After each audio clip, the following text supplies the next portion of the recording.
Good evening, everyone. Welcome back to the Blind Press YouTube channel. And the Star Trek stream is back in full swing. Skep Tock and I are back. We're just waiting on Hammer, but we figured we would start we would start without him, and he would join. Um, so And I noticed today's there are three watching, so we've been joined by somebody. So yes, know there yourself. is there is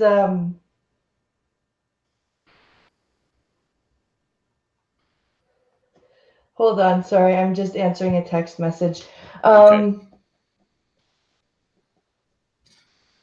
At any rate, Blind Press and I had said that we would be on tonight with Hammer to discuss the two-parter Voyager episode of Star Trek called Scorpion, and yes. there are a number of interesting things about this episode. But to give a little context, because we have a little extra time because we're waiting for Hammer.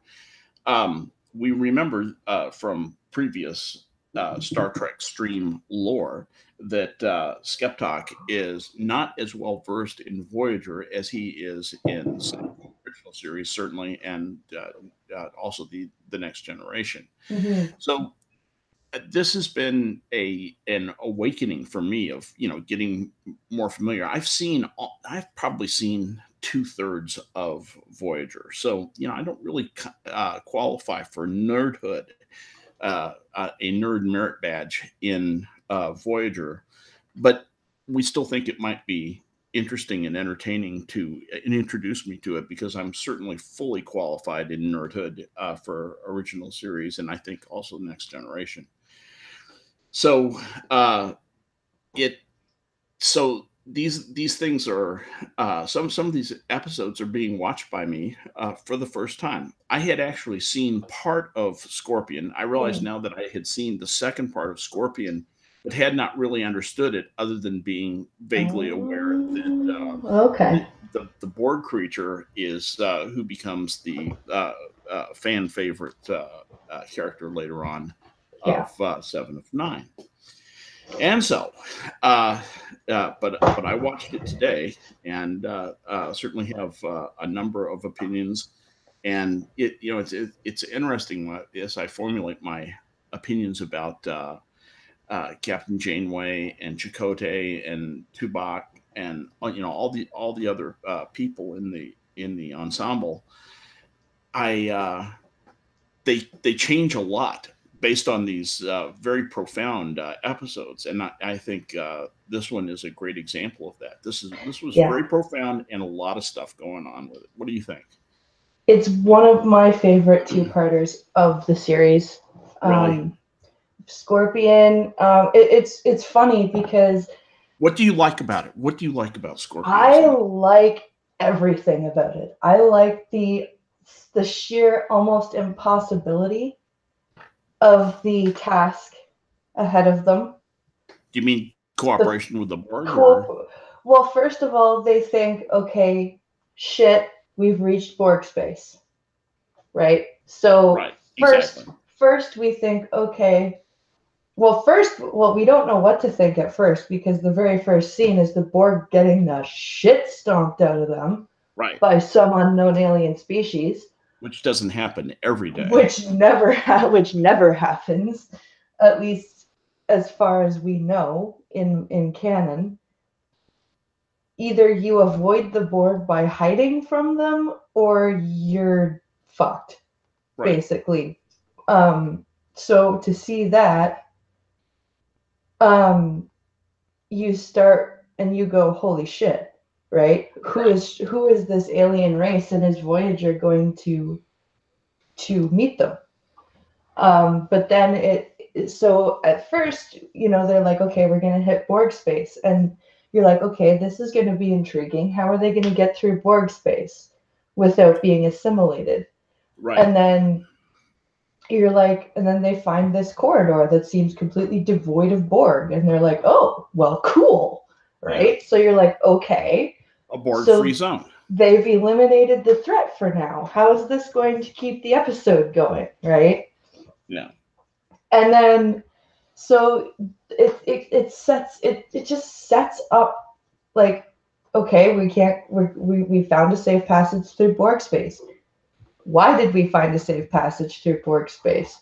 Holy shit, look at all of these alien shit. Like, and then the Borg, like, to find another destroyed cube, which I'm presuming is the one that we saw get blown up at the beginning of the episode. Exactly.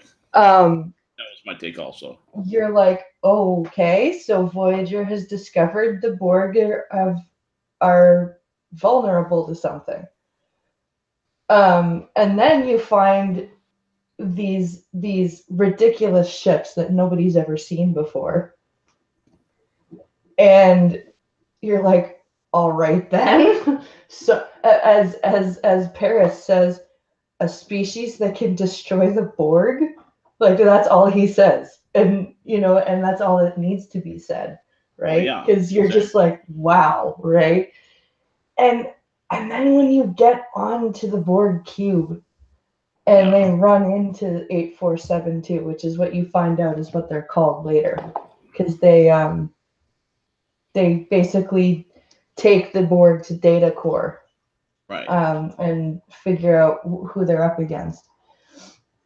And when you find, and when you like, when it like the first episode just goes. The first part just moves along. Like, it's got action. Harry gets butt fucked by the fucking, like, Harry just, and then Kes is having these telepathic vision, like. I think that was one of the best parts of that. Was so cool. Telepathy episodes that Kes was having the yeah, and it made Kes like, and the way the actress, because sometimes the way the actress made Kes seem was really aggravating. Mm-hmm. But I think the episode, there's an episode in season 3 just after Future's End called Warlord, where Kes is possessed by an ancient warrior. And I've seen that. Yeah. One. Yes. And the actress did a phenomenal job in that episode. Right. And that's what I thought too. Yeah. And since then, the character of Kes kind of arced. It came alive for you. She wasn't this stupid, naive child anymore. Right. And the way that she handled the telepathic episodes was really well done. Like, and it was very naturally played. It was, yeah. Like, she didn't go to pieces over it. Right. But she was, like, concerned enough and portrayed the concern as an actress when she's like, Harry's in danger, get them out of there. And conveyed real fear, real concern on her part. Yeah. Yes. Absolutely. And then the fact. Hey, Cult of Krill. Sorry. Yes, hello, Cult of Krill. And the fact of Janeway's decision to make a deal with the Borg was really brilliantly executed. The way she came to that decision. Yes. Because it was a very, very Trek way of doing it. Yep. Like, very philosophical. She's having a discussion with holographic Leonardo da Vinci. Yeah, and who also happens to be Gimli from Lord of the Rings. Yes, he does. Go John Rhys Davies. He's amazing. Yeah, he is an amazing actor, that's for sure. And they're just having this discussion. Like, what do you see, Katerina? A wall with the candlelight reflecting on it. What do you see? And he's just like, a ship lost at sea, a bird, fly, like all these things. A thief with a hangman's noose. Yeah, and then he's like, and a wall with the candlelight reflecting on it, like, and it was just how he's like, come to the monastery and come pray with me and ask for guidance. And she goes, and it was just so brilliant. Like, she goes, I don't think, something tells me that God won't help me. And then she just stops and is like, maybe I could make a deal with the devil. And it's just brilliant acting. It's a nice piece of writing right there. Brilliant piece of writing. Yeah. And the musical score, the way that they just like put a soft, just It wasn't everything about overbearing at that all. It scene. was, yeah, that was just that was right all the way through. I Yeah. but that leads me to the one nit that I had with this, and that was Chakotay. Yeah, Chakotay pissed me off in this episode for a myriad of reasons. Why did you not like Chakotay? He was wooden, and uh, he was he was objecting without, I kept looking for his motivation, and there was no motivation. It was like, he showed up for work and he was an actor delivering lines. Yeah.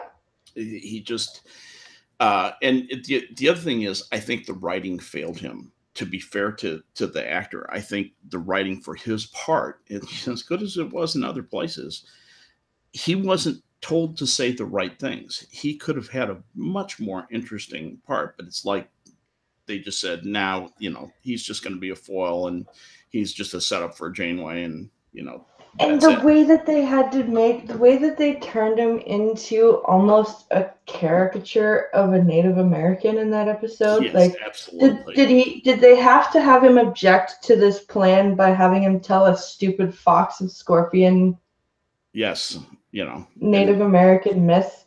right. It was we've all heard that story, or an analogous story, and it is neither very profound nor really overwhelmingly true. You know, things may tend to be a certain way, but they aren't hidebound No. to be a certain way, this way or that way. And to say that, well, the instincts of the scorpion are so profoundly ingrained that it will act outside its own self-interest for survival and drown itself just because it's going to be true to being a scorpion. What bullshit is that? It's Hmm. that the thing about, when you're saying, well, the scorpion can think for itself. Okay. So the scorpion can make decisions based on its own self-interest, and can hold to those decisions. So the scorpion, uh, in this, is the Borg, obviously, and the Borg was capable of making a decision in its own self-interest to move beyond that. The interesting thing to me was that as soon as because of the Borg's point of view, as soon as the potential advantage to the Borg was over, they have no sense of honor. So they have no sense of, they immediately revert to Borg behavior, Yeah, that which would is have been a better exactly what argument. which is exactly That would that. have been a better argument. He would a better argument would have been, listen, when we're done with species 8472 and we give them the frickin' and we're like past, Nanotechnology, yeah, they're going to revert they're and gonna fuck us assemble us. over. Right, Like exactly. that would have been a better argument than the Borg's gonna be the Borg, yo. Yeah. Like really? Borg's going to Borg. Yeah. Borg's gonna Borg, yo. Like that was the Borg's going to Borg, worst yo. first officer argument ever. Yeah. So, yeah. So that was a part where I thought that the writing fell down a little bit. It just should have been done differently. That's all. Here's a question for you. Okay. How do you think Picard would have handled a situation like this? With a lot less soul searching, he just said he just would have said, you know, the only Do thing you that makes any sense is this, and do you think he would have just taken that corridor and let species 8472 screw the Borg up, like fuck the Borg up just because of his dealings with the Borg? Or do you think he would no, have. no, I don't, because ultimately Picard's loyalty is to a moralistic take on the universe, and it's not his petty revenge and motivations and stuff like that will always come in second place to uh, what, what is the what is the interest of the overall masses. What is in the people's best interest. That's what I'm trying to say. Right. What is the right thing for the ship, the people on the ship, the people in the galaxy, the innocents, the people out there. My petty stuff comes in second, third, or even fourth place, and the fact that I had all this bad experience with the Borg, and he certainly did. I think he would be able to put that aside and make a an intelligent interest in that would be in the interest of the Federation. Don't you? I don't know. I don't know if he would have necessarily So made. you think he might go down the emotional route and just say no, screw these guys? Well, look what happened in First Contact. Yeah, yeah, you actually do have some evidentiary stuff on your side. Because he was willing to not only almost sacrifice the ship to the Borg. Yeah. In order to have his revenge on them. Right. But he was willing to alienate some of his closest officers and friends. Like he called Worf a coward. Yeah. Like, really, you're gonna call Worf a coward? That's sometimes, sometimes Picard, positively acts a little French to me. Yeah. Like crazy. Just he does crazy bad stuff that doesn't make any sense at all. And I think that was an example of that. I still see him as the great rational leader, though. I don't know. Emotion or reason? Which one do you think Picard would give into? I think he would have done something reasonable, but I don't think it would have been the same thing that Janeway did. I don't think he would have made a deal with the Borg necessarily. Like, I don't think it would have been the same conclusion that Janeway reached. Yeah. But I have a feeling he probably would have come up with a rational way, like a safe, like he would have tried to do something as safely as possible to get his crew past the Borg. Well, yeah, certainly that's what he would have wanted to do. Yeah, that's I what he would don't think, I really don't think that he would have been able to let himself make a deal with the Borg. Yeah. I don't think he would have handed them to 8472 either, because I think that the Federation in him would say that's a huge shift of power in the quadrant, and even though the Borg are a bad power, they are an established bad power. Yeah. And we don't need some ridiculous species from another galaxy coming in and just saying your galaxy will be purged. Like, you know what I mean? Right. Like, that's galaxy. Not. The Vogons are here to purge your galaxy. Yes, pretty much. Yes. Freeway coming through. Yeah. No, it's oh shoot. There's another point I was going to make about that. Oh yeah. Okay. So, what did you think about this new uber biological species 8472? I thought it was a cool. Didn't you want to get to know them? I did. I wanted to know all about them. Yeah, there's actually, if you wanted to get to know them a bit more, there's an episode in season 5 called "In the Flesh." It's not a two-parter. Yeah. But it's worth a look. I need to go check that out because I like the idea of a biological based species that can push the Borg around. Mm-hmm. And if you're going to invent something like that, they have to have some kind of amazingly interesting fatal flaw, that they can be gotten to. And I just think that could have been a very interesting addition to the series. It's if they're only in one other episode, then it's too bad they didn't do more with them because they sound like totally badass. And the fact that evening stream, he says, Johnny Hellcat. Yes, usually we have a Star Trek stream on Saturday evenings, but the last week we didn't have it, and then not the week before, but the week before that, we didn't have it. So usually it's every Saturday. That's right. So Um, so anyway, yeah, here's this apex biological predator 8472, this species that kicks the Borg down the street, right? yeah, Kicks them to the curb, basically. And the Borg's going, we don't know how to handle these guys, to the point where the Borg will make a deal from their point of view with the devil, and yeah. cooperate to get this nanotechnology that the Federation has come up with to deal with 8472. Now here's another comparative question for you.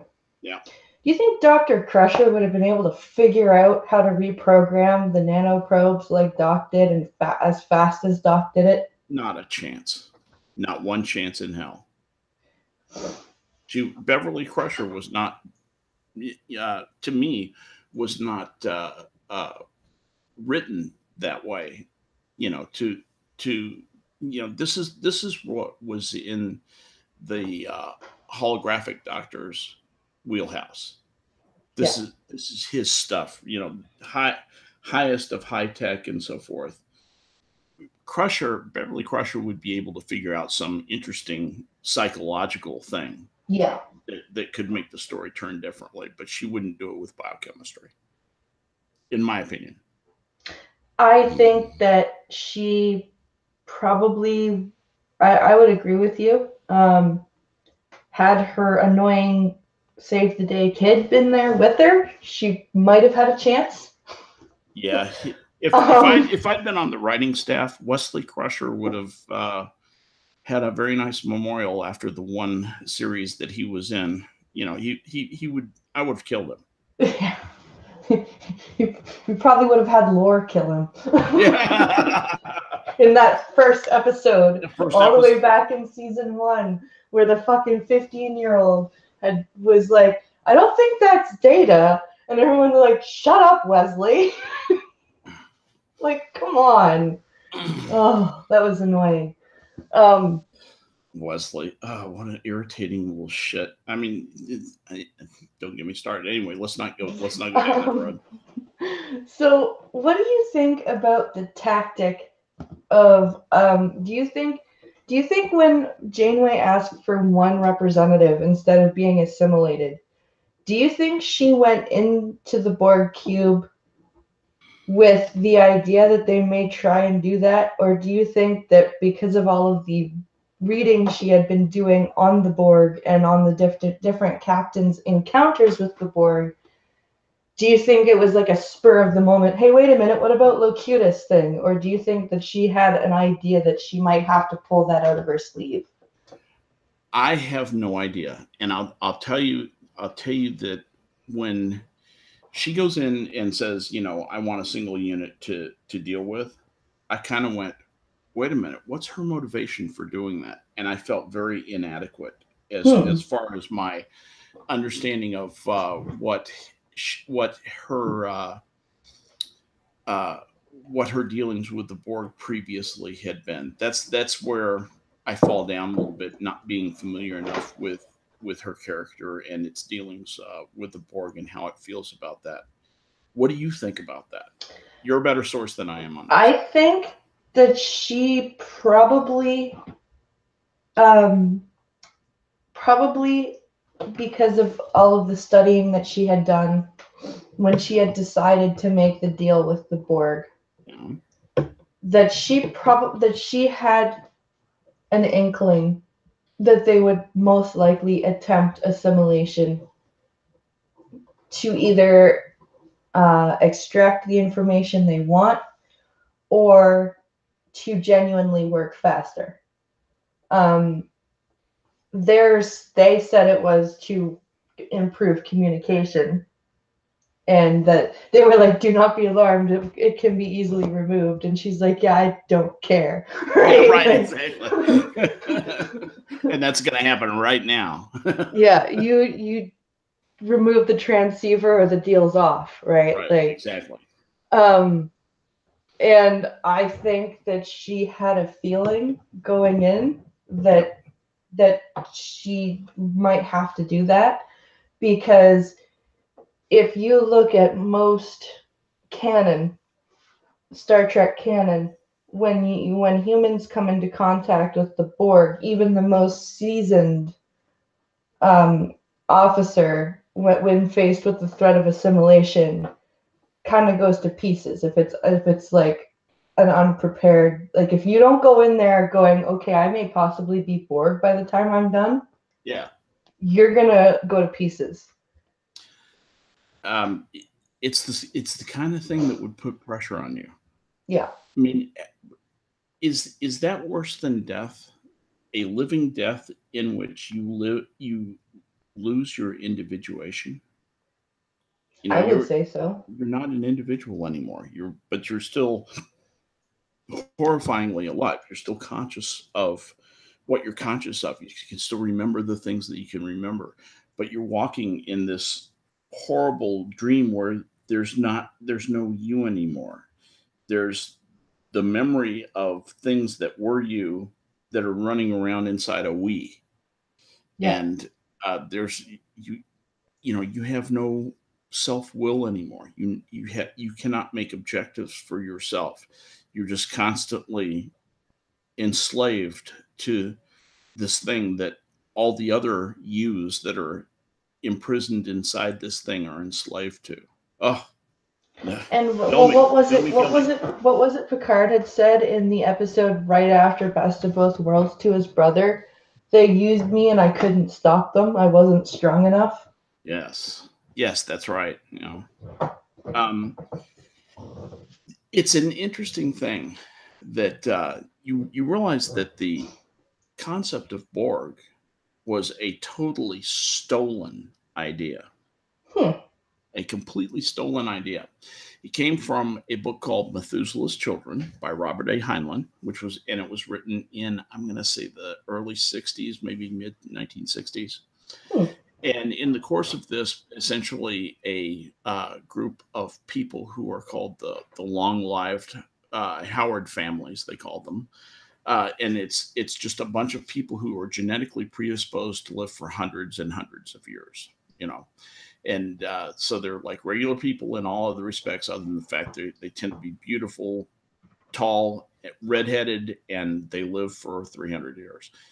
And so they steal a spaceship, and it's the story of them going off from planet to planet, exploring the universe, getting away from Earth. And of course, the Earthlings want to, take them apart and find out what makes them live so long, and put them in prison and all that sort of thing.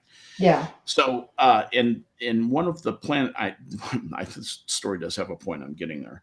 So, these guys visit a planet, and the planet that they get to is a bunch of really nice people. They're happy people. They live communally, have big families, happy children, all that sort of thing.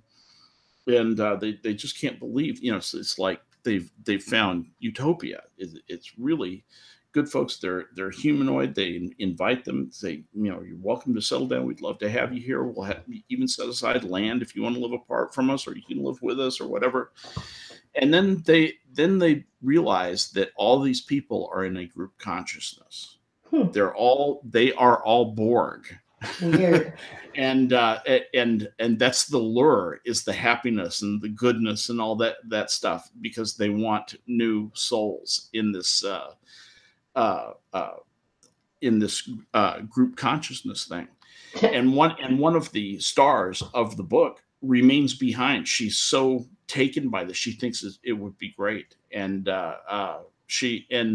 then in a sequel called Time Enough for Love, I believe, much later on, the protagonist goes back and visits her, and she acts kind of interested to see how he's doing and so forth, and invites him to be a part of the collective again, and he's horrified and scared by that, and scared off the planet once again. But Yeah. anyway, yes, that was a uh, very famous book at the time.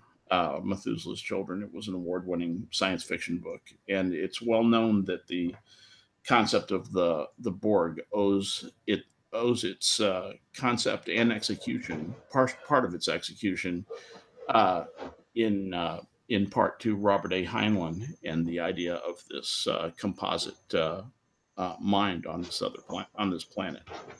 Hmm, I didn't know that. Yeah, Yes, so Adrian, the Borg is definitely communism. I would definitely, totally agree with that. yeah, it certainly is.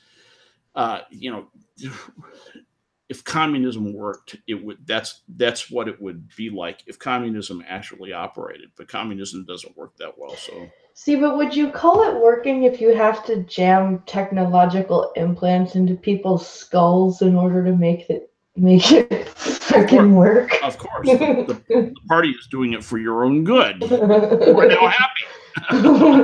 if it Enjoy your requires happiness, citizen. if it requires a transceiver to work, does it Right. really work? Put this needle through your spine. You will enjoy this. So Yeah. yeah, Have some nano probes. absolutely. Have some nanotechnology. You're gonna love this. Yeah, that's exactly right. W.R. Costin is here, and so is Adrian. Very good. Getting quite the little mob here for tonight for the For the Star fact Trek that Lords of the stream. Night is still going on, that's pretty Yeah, I good. know that's kind of amazing that we have anybody, and we appreciate everybody Yes, who we comes do. over and wants to listen to us rail on about a, uh, a space opera series that I'm beginning to like better and better. Every episode I watch of Voyager, I like it better and better. And interestingly enough, I know I came on kind of hardcore against Janeway initially, but I'm starting to come around a little bit on her. She's Yeah, growing on me a little bit. yeah, this episode will do that for you. Yep. This one and the next one that we're going to be watching and talking What's the about. next one? What's the next one that we're going to be It's talking called about? Year of Hell. Oh, Year of Hell. I've seen that. I feel good. I'll watch it again, of course, but Year of Hell. Yeah, Year of Hell is another really good episode that makes you appreciate Janeway's command style a bit more. But this episode, I really liked her. Like especially in the I really liked how the whole story overall, the first and second parts of the episode really tied well together. There are some two-parters where one part is awesome and one part is awful. And this was not one of them, I think. I think both Yep. parts were very well done.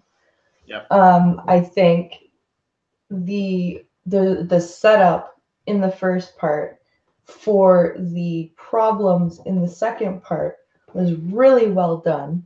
The antipathy between Janeway and Chakotay. Chakotay's part should have been written a lot better. Yes. It's unfortunate. But I think it was still set up relatively well for the fact that he basically, when the Borg get onto Voyager, he basically says, screw Captain's orders. We're dropping them off and we're going to take our chances. Mm. Which, first of all, was the stupidest fucking decision ever. Give the Borg the nanotechnology, drop them off on a planet, and fuck off. Right.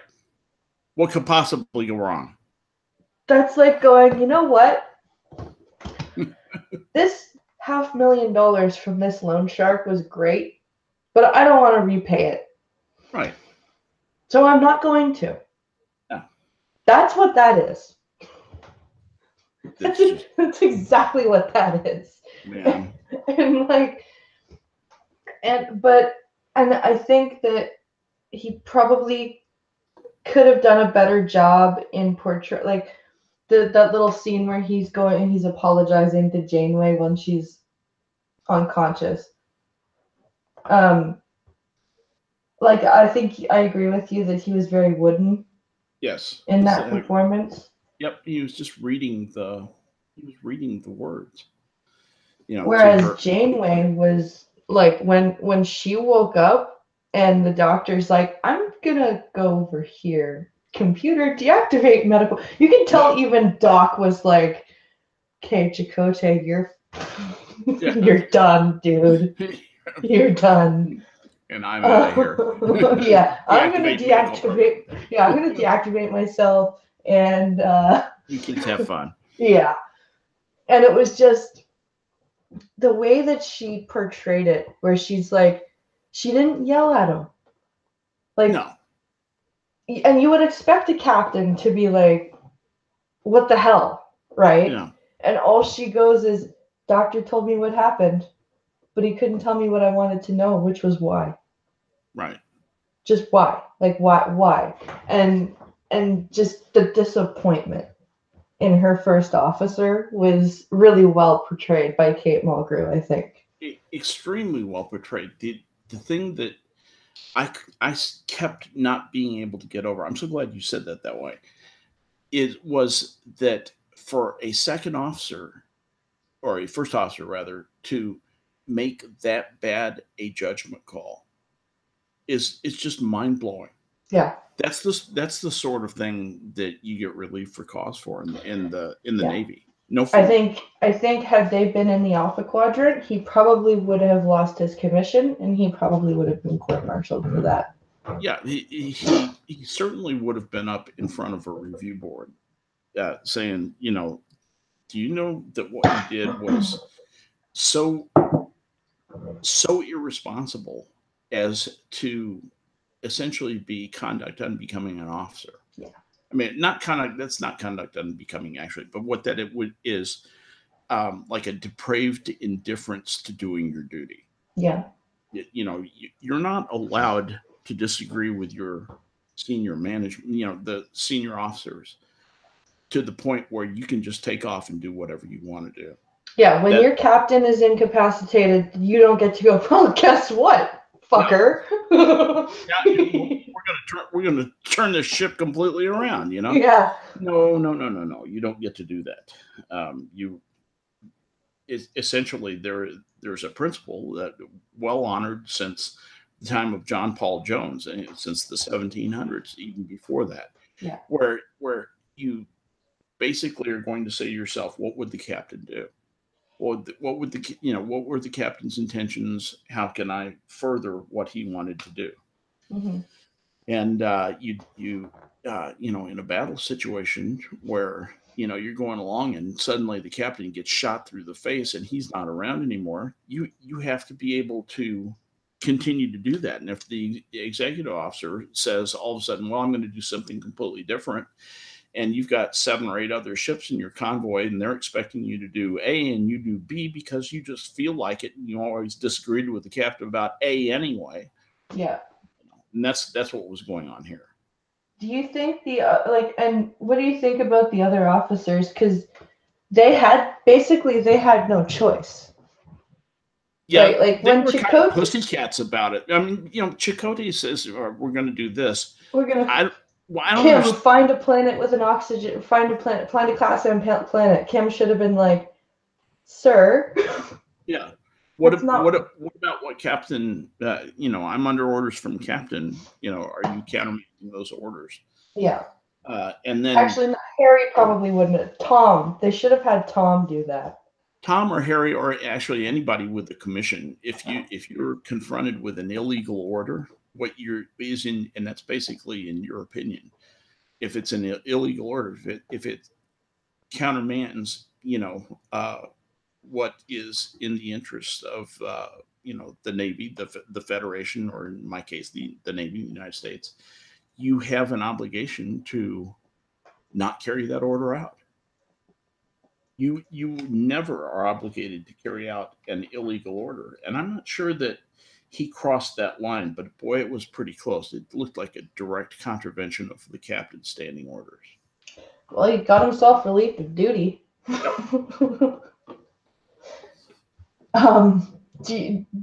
Say what you will about Riker, but Riker would never have pulled that shit. Oh no, never. And Riker's not one of my favorite people, but no, he's not. He's a kind of a Ken doll blow up toy. Yeah. uh, But especially compared to but Picard. Once Picard gave him an order, He would do it. he would do it. Like even when Picard was, went in chain of command, before Picard left to go on that mission and Jellicoe took over. Yeah, Picard's like, you got to do what Jellicoe tells you, man. And Riker's like, yeah. that's it. And he even said in that scene where he's talking to Jellicoe, and he's like, you know, I don't like you. I don't like your command style. I think you're arrogant, and I think you're a blowhard. But I'm your first officer, That's it. so I'm gonna do what you ask me to do. That's it. Exactly. Exactly. So there you go. Um, boy, I wish Hammer was here. Me too. I wish Hammer and Polly were here. I would be very interested to hear what their uh, take on uh, these two episodes were too.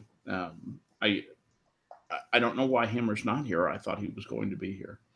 So did I. Maybe he fell asleep or something because he said he would be here. Um, yeah, he said he would be here, and then I sent Yeah, you guys a message, but maybe he got busy. yeah.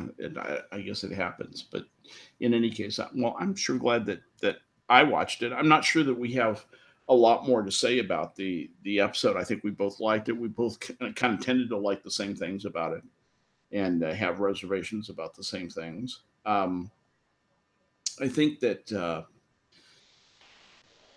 you know, in a larger sense, philosophically, what the episode was about was very much about having a plan, following orders, sticking by those orders, and following through on a plan. And Yeah. that's where I thought Chakotay just screwed the pooch entirely. And he didn't even do it in a very artistic manner. I would have liked him better if he'd done it in an artistic manner. If he had acted the if he'd played the role better. But I just didn't think he did. And that was the only part of this episode that let me down. I mean, other than that, I would say this is actually one of my favorite episodes. Do Certainly one of you my favorite do you episodes. think that on top of doing that, when Janeway at the end, when Janeway to Chakotay, Scorpion, and that whole scene, do you think that was written in as much as a way to sever Seven of Nine from the collective as to Yes, redeem Chakotay? yes, absolutely, no doubt in my mind. No doubt. In fact, when that went off, I thought this is that's when I was absolutely sure that this was the origin story for Seven of Nine. Yeah, because he was like, because he was going into her memories. He's like, I see a little girl. Right. Because and there's another two-parter called in season 5 called Dark Frontier that is Seven of Nine's origin story. Um, it's a pretty heavy episode or a couple of episodes, but it's I'm a going to good watch one. that. I'm definitely going to watch that. What's it You end called? up It's called Dark Frontier. Dark Frontier. Okay. You end up really disliking Seven of Nine's parents. um, um, but yeah, I think I haven't seen I don't think that I think that was definitely a redemption scene for Chakotay as much as it was a plot device for severing Seven of Nine. Oh, you do? Yeah. So you think that was what it was highly functional in Yes. both regards. I mean, really, it's a very efficient way to tell us, hey, here's what's going to happen. A former hunka Borg is going to get whatever is left of her humanity sculpted back into a at least humanoid type of form and going to come on. And also, I liked at the end where Janeway says, "Well, we're responsible for it. Hmm. We cut her away from the Borg. We're going to be responsible for that." I really like that. I like that sentiment. Yeah, Janeway has a very strong sense of responsibility, and Yeah. in essence, that's what got them stranded in the Delta Quadrant in the first place. Yes. Was Exactly. her sense of we can't leave these Following through. people Right. we can't leave these people to the mercies of the Kazon. Exactly.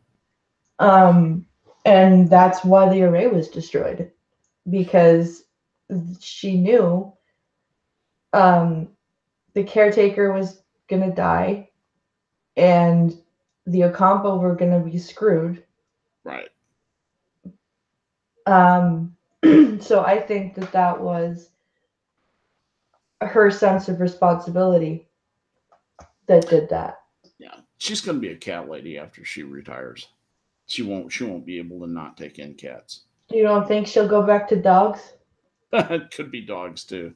Could be a Because dog remember, and it in the yes. in the in the first episode, she was talking to her fiance about her dog gonna and who's gonna give birth. So she could, but in any case, yeah, she's got a strong sense of responsibility, strong sense of wanting to protect people and animals, in my opinion, who are weaker than she is. It's a very attractive characteristic of hers. I agree. I like it. What's coming in from chat? I have not been looking at chat. I see you in chat a little bit here. Let's see. Talking about the books. Oh, they were saying that what was it? Adrian was saying he's got a few Star Trek and Star Wars books that talk more about the characters, and um, I would like to download a couple of find a couple of audiobooks, some of the Star Trek audiobooks. All of that stuff's on Audible, right? Yeah. So,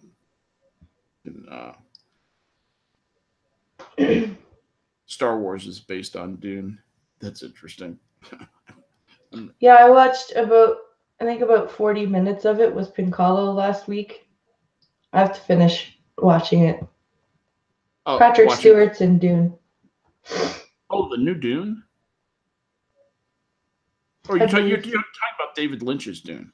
I believe so, yeah. Yeah, yeah, because he plays Duncan, Idaho, and yeah, he's it's one of the many reasons I love. Everybody makes fun of me because I love David Lynch's Dune, and I know that it's not a it's not a particularly well directed or acted Hmm. thing, but it's Dune, and I love Dune. I love all things Dune, and I'm talking about real Dune. I'm not talking about anything that happens after the big fat book. Yeah. Children of Dune is not Dune. I reject all that.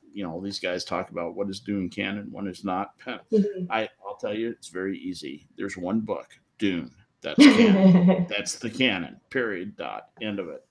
There's it was so sad that he continued to write that garbage, and then other people continued to write that garbage because they're not near as. It's just not as high a quality a book. It's not as high. Dune to me is literature. I mean, it really is. Yeah. That's an awesome piece of writing. And Children of Dune and Dune Messiah and stuff like that. Ugh, it's trash. Get rid of it. With has all these things. Oh, we forgot to tell you about you know and suddenly it's canon, and it's stupid stuff. It's like flying sand trout. Really, nobody noticed the flying sand trout? Shut up. Give me a break. You sound the way I do when I talk about Sharknado. Yeah, it's it's those are like the moral equivalent of Sharknado, for Dune NATO. Sharknado pissed me off, so I refuse to watch it. I'm like, Sharknado. really? You expect me to believe in a Sharknado? Of course. Yes. And then they did a Sharknado 2. Like, fuck off with that crap.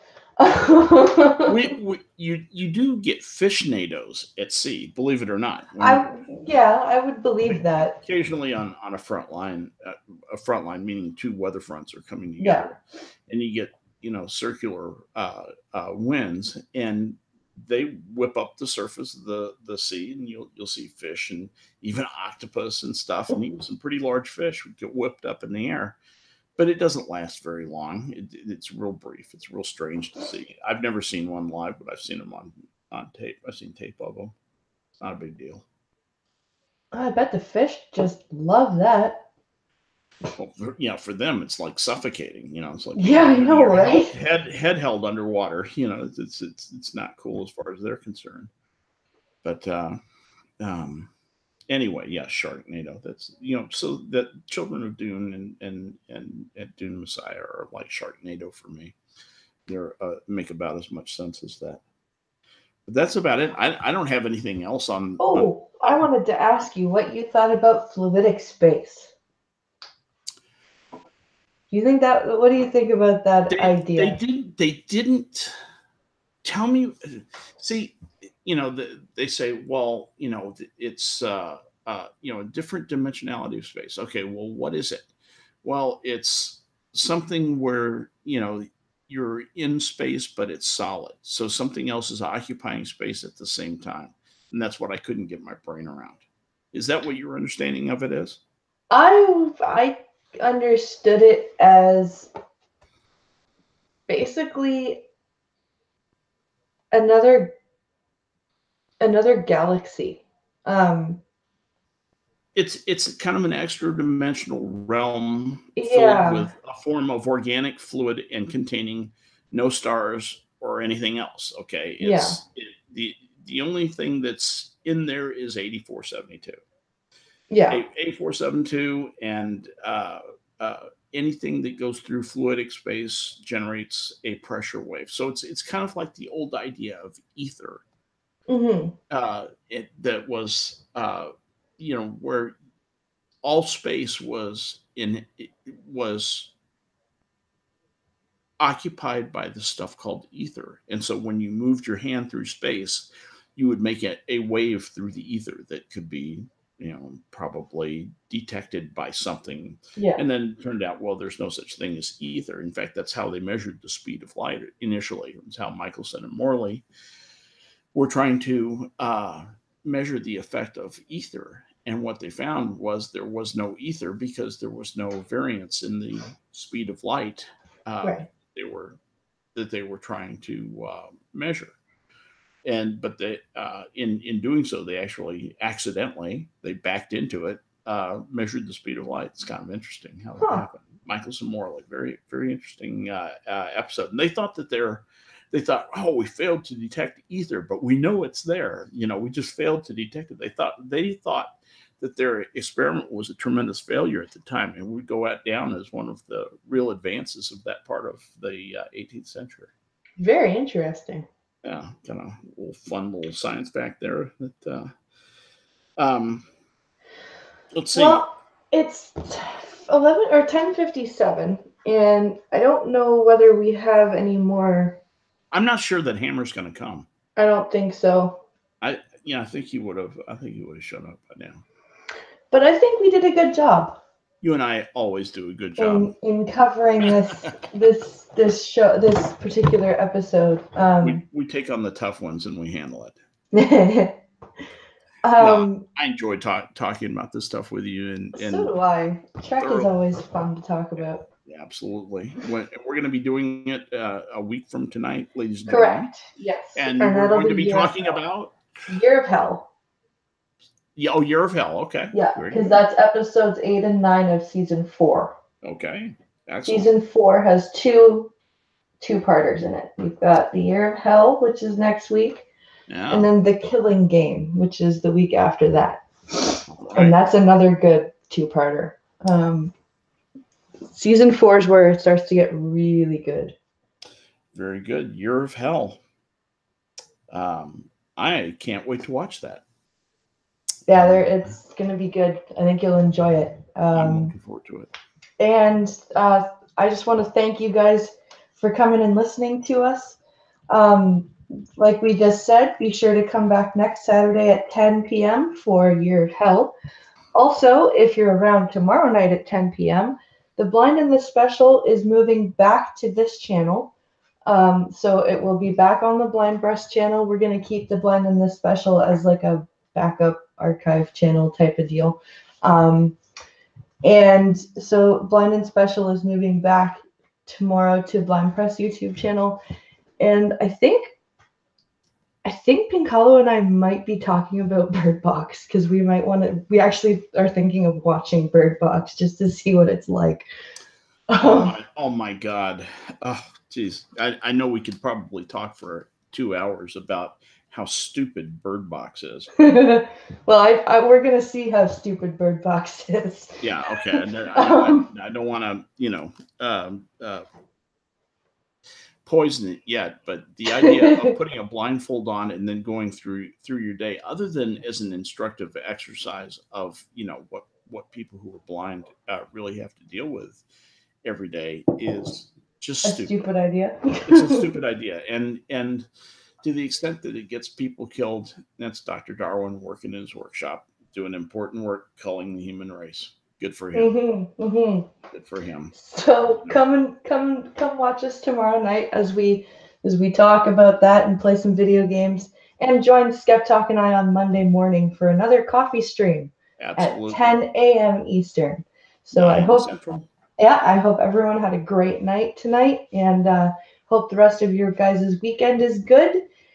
If you guys are not busy, check out Minions of the Zoo in half an hour. It's always a good show. So go check them out in about half an hour. Thanks again, guys, for staying with us, and we'll catch you next week. Have a great night, guys. Good night, everybody.